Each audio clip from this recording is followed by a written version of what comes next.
माजी आमदार चंद्रकांत रघुवंशी शिवसेना शिंदे गट नंदुरबार यांनी माननीय आमदार पद्माकर वळवी आदिवासी नेते तथा माजी मंत्री नंदुरबार जिल्ह्याचे मूळ रहिवासी यांना नंदुरबार जिल्ह्यात फिरू देणार नाही अशा प्रकारचे एक नवे दोन व्हिडिओ सोशल मीडियावर शेअर करून धमकी व दादागिरीची भाषा वापरून जिल्ह्यातील तमाम आदिवासींचा अपमान केला आहे। याबाबत समाजाच्या विरोधात अशा प्रकारची धमकी व दादागिरी करणे आदिवासी समाज कदापि खपवून घेणार नाही। चंद्रकांत रघुवंशी शिवसेना शिंदे गट यांच्या या बेताल असे विधान धमकीच्या वक्तव्याकडे संपूर्ण आदिवासी समाज तीव्र संताप व्यक्त करीत आहे। चंद्रकांत रघुवंशी यांनी येत्या 48 तासात माजी मंत्री पद्माकर वळवी व संपूर्ण आदिवासी समाजाची जाहीर माफी मागावी। या मागणीसाठी चंद्रकांत रघुवंशी यांच्या निषेधार्थ आज समस्त आदिवासी जनसमुदाय आणि विविध सामाजिक संघटनेच्या वतीने पत्रकार परिषद घेऊन माननीय जिल्हाधिकारी सो नंदुरबार व माननीय पोलीस अधीक्षक सो नंदुरबार यांना निवेदन वजा तक्रार देत असून त्यांच्यावर योग्य ती कारवाई व्हावी, अन्यथा येणाऱ्या काळात चंद्रकांत रघुवंशी यांच्या विरोधात जिल्ह्यात जाहीर निषेधचे आंदोलन करण्यात येईल आणि होणारा परिणामास चंद्रकांत रघुवंशी व जिल्हा शासन प्रशासन जबाबदार राहील। तर तुम्हाला जिल्ह्यात फिरू देणार नाही। अरे जिल्हा कोणाचा? जिल्हा आदिवासींचा आहे ना, 70% आदिवासी आहे, मग कोणाच्या बाजूला तुम्ही फिरू देणार नाही? तुम्ही असं वक्तव्य करणे चुकीचं आहे आणि ते त्यांनी आता येते आम्ही सर्व आदिवासी संघटनामार्फत त्यांना आम्ही निवेदन आता आम्ही प्रशासनाला देतो, त्यांनाही जाणीवपर्यंत देतो। ही ताकीदच समजावी त्यांनी येत्या 48 तासामध्ये त्यांनी त्यांचा शब्द जे वाक्य आहे ते मागे घ्यावं आणि सुधारणा करावी। उलट ते आपले आदिवासी आमच्या भरवशावर ते मोठे झालेले आहे, आदिवासींची बाजू घेऊन ते चालायला पाहिजे अशी अपेक्षा होती। मात्र या ठिकाणी चंद्रकांत रघुवंशी साहेब कुठेतरी चुकलेले आहे, त्यांनी दुरुस्त करावी। येत्या 48 तासात त्यांनी संपूर्ण आदिवासी समाजाची माफी नाही मागितली तर त्याचे आज नंदुरबार जिल्ह्यातील समस्त आदिवासी सामाजिक संघटनांच्या माध्यमातून आज पत्रकार परिषद घेण्यात आली।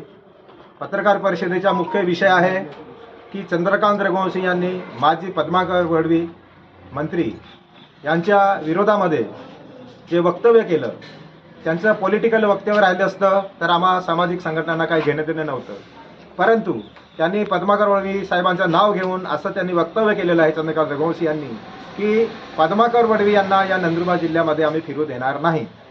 तर हा मुद्दा आला कुठून? 1 महिन्यापासून आमचे आदिवासी बांधव पेसा अंतर्गत नोकरी भरतीवरून नाशिक येथे आंदोलनात होते।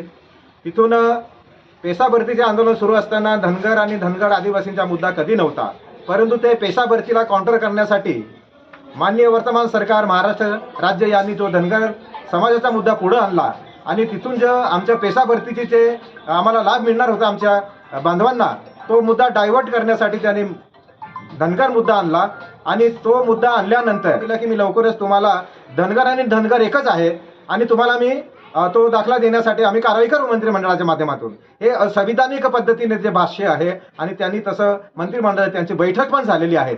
यामुळे आमच्या आदिवासी प्रतिनिधींनी मोठ्या प्रमाणात एक उद्रेक निर्माण झाला आणि प्रतिनिधींनी आणि पेसा अंतर्गत जे आंदोलन करणारे आमचे जे बांधव आहेत त्यांच्यासोबत मुंबईला त्यांनी आंदोलन सुरू केलं आणि ठिकठिकाणी पूर्ण महाराष्ट्रामध्ये आज देखील आंदोलन सुरू आहेत।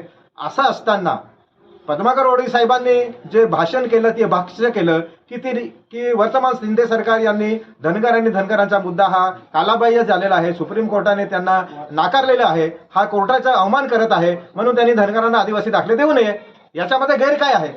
तर चंद्रकांत रघुवंशी यांच्या पक्षाचा मेळावा होता धडगाव येथे आणि त्या ठिकाणी त्यांनी एक नव्हे 2 व्हिडिओ त्यांनी व्हायरल केले आणि पद्माकर वळवी यांनी याच्या पुढे कोणी पण मुख्यमंत्र्यावर जर टीका टिप्पणी केली तर आम्ही त्यांना नंदुरबार जिल्ह्यात फिरू देणार नाही अशी दादागिरीची आणि असंविधानिक भाषा वापरल्यामुळे आमच्या तमाम आदिवासी समाजामध्ये त्यांच्या विरोधामध्ये उद्रेक आणि आक्रोश सुरू आहे सोशल मीडियाच्या माध्यमातून। म्हणून असं काही जिल्ह्यामध्ये असं काही घटना घडू नये म्हणून आम्ही सर्व सामाजिक संघटनांनी काल ठरवलं आणि अचानक तात्काळ आम्ही ही पत्रकार परिषद घेऊन त्यांना चंद्रकांत रघुवंशींना आम्ही या पत्रकार परिषदच्या माध्यमातून एक त्यांना आम्ही मेसेज देत आहोत। आतापर्यंत त्यांच्याकडे आमचे सगळे त्यांनी 24 तासाच्या आत तमाम 48 तासाच्या आत तमाम आदिवासी समाजाच्या त्यांनी माफी नाही मागितली तर येणाऱ्या 4 दिवसामध्ये आम्ही त्यांनी जसं वक्तव्य केलं त्याच पद्धतीने आम्ही सर्व सामाजिक संघटना एकत्र येऊन त्यांना आम्ही ज्या आमच्या उद्रेक आहे तो आम्ही त्यांना निश्चितच आम्ही कडवशिरावर आणणार नाही।